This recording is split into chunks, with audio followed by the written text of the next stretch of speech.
Thank you, Chair, and thank you both for taking the time to share your insights into this very, I think, timely matter. The UN Convention on the Rights of People with Disabilities especially requires states to ensure the safety of people with disabilities during conflict and emergencies, but of course we know that disabled people are disproportionately affected by humanitarian emergencies and conflict situations. As you've highlighted, the Russian invasion of Ukraine is a stark reminder of that reality. You've also discussed Ireland's domestic and international obligations in this area, and I have several questions on this, many of which I think you've already touched on from other deputies and senators' questions. But and that Australian example I think was really helpful. But if you could explain further how other countries are effectively working with disabled people to develop policies and mechanisms that can best ensure safety in disaster and conflict situations, I think those real examples are really helpful. The current and growing impacts and risks of climate change have been mentioned as well. I'm wondering if you could discuss what proactive approaches can be taken to best prepare for climate-related events and emergencies. I think often in these discussions we have to deal with kind of abstract concepts, and we talk about a human rights-based approach to disaster and risk reduction and humanitarian relief and that kind of thing, but if you could give more of those examples of what that looks like in practice, I think that would be really helpful for this committee. Those anecdotes you gave were really helpful. And then finally, you outlined how people with disabilities can be viewed as kind of passive recipients of assistance rather than active agents. So just if you could elaborate on some of the examples on how people with disabilities and the representative organisations are active contributors in response during times of emergencies and times of risk. Thank you. Okay. Mary, do you want to take Holly's points first and then Catherine? Yeah, I can do. So I think, I mean, first of all, in terms of some good examples, and I might come back to Catherine in terms of talking about Kenya, to talk about actually how organisations of persons with disabilities work to influence the Kenyan government around making sure disability data was gathered in the census. So I think this is something that has, because as we said, when you've no data, it's very hard to actually provide the evidence on this. So there was a strong kind of advocacy campaign on this, really driving forward the Kenyan government looking at including disability data in the census, and that was kind of really driven through kind of a partnership approach and an advocacy approach. I think we also have different examples of, say, for example, in humanitarian responses. I'm thinking around the COVID-19, you know, we'll have a publication coming out soon showing where organisations of persons with disabilities influenced into the humanitarian clusters, for example, in Nepal and in Bangladesh. Also, we're looking at how to influence around, for example, social protection was a key issue we found in some of the research we did in some of the countries around getting actual access to social protection as persons with disabilities during the pandemic time in many of the countries that we worked in.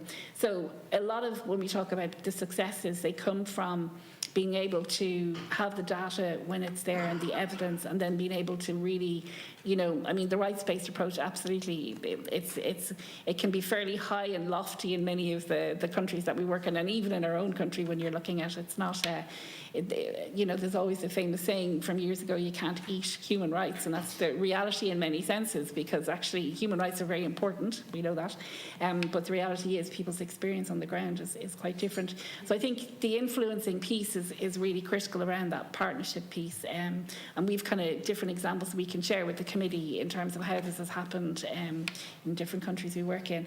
I think the climate piece you speak to in terms of the practical examples, and Catherine might be able to speak a bit more around this, around kind of examples for disaster risk reduction, but it really is kind of looking at the consultation and bringing people into the responses as they're being developed. You know, COVID came, we knew that we couldn't plan for it, but we can plan forward now. We can plan if this happens again, what this really needs to look like and what the response is, and really bringing Irish organisations and persons with disabilities into helping shape that is really critical. Yeah, so I think maybe Catherine, I might give over to you in terms of kind of how we've seen good examples of that with DRR and maybe other areas. Yeah. Okay, thank you, Catherine. So firstly on DRR, since the illustrating it with the story is easier, one of my colleagues who is working on inclusive DRR in an Asian country in Thailand was talking about doing the evacuation, practices.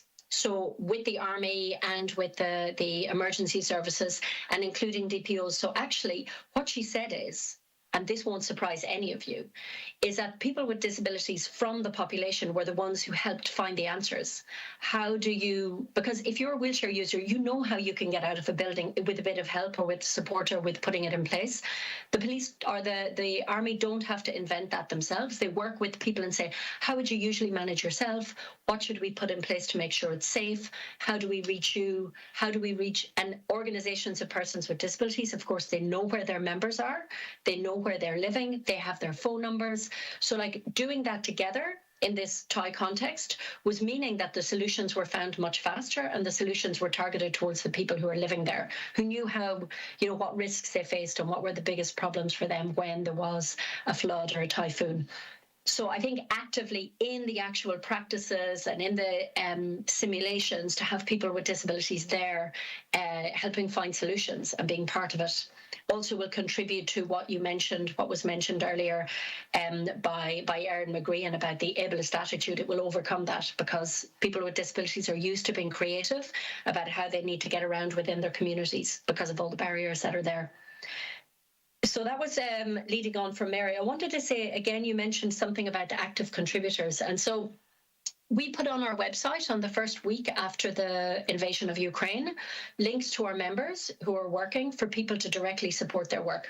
You'll find organizations of people with disabilities who are providing cash assistance to people with disabilities in Ukraine, helping people find accessible shelter as they travel across Ukraine, helping people find accessible transport, providing, it's the humanitarian responders and the UN that should be going into dangerous places and, making sure people have food and water and medical assistance.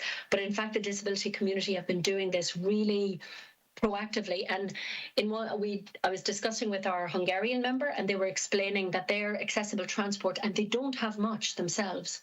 They had lent their buses to evacuate people from Ukraine to get through Hungary to get to some other safe place. In the meantime, and they did it with an open heart, but in the meantime, they have no transport, but they knew that the transport was needed to get people with disabilities outside Ukraine. So we've seen many examples, and I can send, I'm not sure if I have it on the paper, send links from our website to the work of our organizations. We have weekly meetings now coordinating our work and helping people find solutions and link up together, also linking up with humanitarian organizations.